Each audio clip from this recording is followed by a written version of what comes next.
प्रधानमंत्री नरेंद्र मोदी ने इस इलाके का दौरा करके आदमपुर एयरबेस का दौरा करके पूरे देश को पूरी तरह से आश्वस्त किया कि आदमपुर एयरबेस पूरी तरह सुरक्षित है और पाकिस्तान की औकात नहीं है कि वो भारत के किसी भी सैन्य ठिकाने तक पहुंच भी पाए।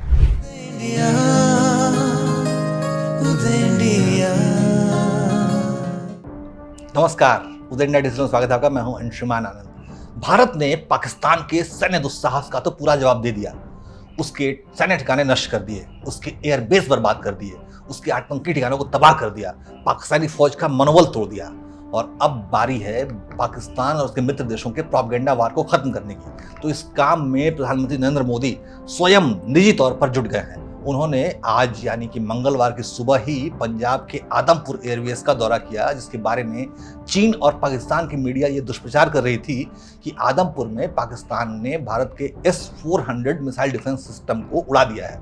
लेकिन प्रधानमंत्री नरेंद्र मोदी ने इस इलाके का दौरा करके, आदमपुर एयरबेस का दौरा करके पूरे देश को पूरी तरह से आश्वस्त किया कि आदमपुर एयरबेस पूरी तरह सुरक्षित है और पाकिस्तान की औकात नहीं है कि वो भारत के किसी भी सैन्य ठिकाने तक पहुंच भी पाए। जरा सोचिए, इसके पहले क्या किसी प्रधानमंत्री ने ऐसा साहस दिखाया था? ये मोदी जी का ही जिगरा है कि उन्होंने युद्ध के बादलों के बीच बॉर्डर एरिया के एयरबेस का दौरा करने की जहमत उठाई है, जबकि सब जानते हैं कि खतरा अभी टला नहीं है। पाकिस्तान के ड्रोन अब भी हमारी सीमा का अतिक्रमण कर रहे हैं। पाकिस्तान की फौज किराना हिल्स के आसपास के अपने गांव खाली करवा रही है, क्योंकि खबर है कि भारत के हमले में उसके परमाणु ठिकानों को नुकसान पहुंचा है।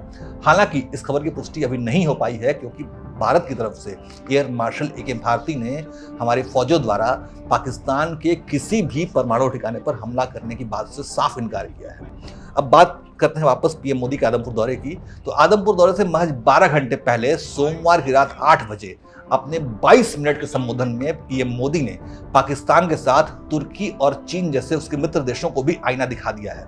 साथ ही अमेरिका को भी बता दिया है कि ज्यादा बड़बड़ापन ठीक नहीं है। प्रधानमंत्री मोदी ने भारतीय सेनाओं द्वारा ऑपरेशन सिंदूर को न्यायोचित बताया और कहा कि आतंकियों ने निर्दोष नागरिकों की हत्या करके जो बर्बरता दिखाई थी, उसने सबको झकझोर कर रख दिया था। 22 अप्रैल को पहलगाम में आतंकवादियों ने जो बर्बरता दिखाई थी, उसने देश और दुनिया को झकझोर दिया था। छुट्टियां मना रहे निर्दोष मासूम नागरिकों को धर्म पूछकर उनके परिवार के सामने, उनके बच्चों के सामने बेरहमी से मार डालना, यह आतंक का बहुत विभत्स चेहरा था, क्रूरता थी। ये देश के सद्भाव को तोड़ने की घिनौनी कोशिश भी थी। पीएम मोदी ने अपने भाषण में साफ तौर पे कहा कि भारतीय सेनाओं को आतंकवादियों से बदला लेने की पूरी छूट दी गई थी, जिससे कि हर आतंकी संगठन जान जाए कि हमारी बहन बेटियों के माथे से सिंदूर हटाने का अंजाम क्या होता है। हमने आतंकवादियों को मिट्टी में मिलाने के लिए भारत की सेनाओं को पूरी छूट दे दी और आज हर आतंकी, आतंक का हर संगठन जान चुका है कि हमारी बहनों बेटियों के माथे से सिंदूर हटाने का अंजाम क्या होता है। पीएम मोदी ने ऑपरेशन सिंदूर का विशेष तौर पर जिक्र किया और कहा कि ये देश के करोड़ों लोगों की भावनाओं का प्रतिबिंब था, ये न्याय की अखंड प्रतिज्ञा थी। ऑपरेशन सिंदूर ये सिर्फ नाम नहीं है, ये देश के कोटि कोटि लोगों की भावनाओं का प्रतिबिंब है। ऑपरेशन सिंदूर न्याय की अखंड प्रतिज्ञा है। 6 मई की देर रात, 7 मई की सुबह पूरी दुनिया ने इस प्रतिज्ञा को परिणाम में बदलते देखा है। भारत की सेनाओं ने पाकिस्तान में आतंक के ठिकानों पर, उनके ट्रेनिंग सेंटर्स पर सटीक प्रहार किया। आतंकियों ने सपने में भी नहीं सोचा था कि भारत इतना बड़ा फैसला ले सकता है। लेकिन जब देश एकजुट होता है, नेशन फर्स्ट की भावना से भरा होता है, राष्ट्र सर्वोपरि होता है, तो फौलादी फैसले लिए जाते हैं, परिणाम लाकर दिखाए जाते हैं।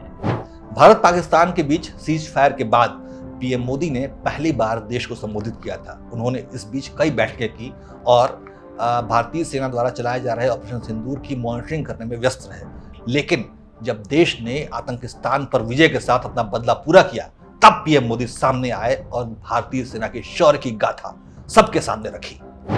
जब पाकिस्तान में आतंक के अड्डों पर भारत की मिसाइलों ने हमला बोला, भारत के ड्रोन्स ने हमला बोला, तो आतंकी संगठनों की इमारतें नहीं बल्कि उनका हौसला भी थर्रा गया।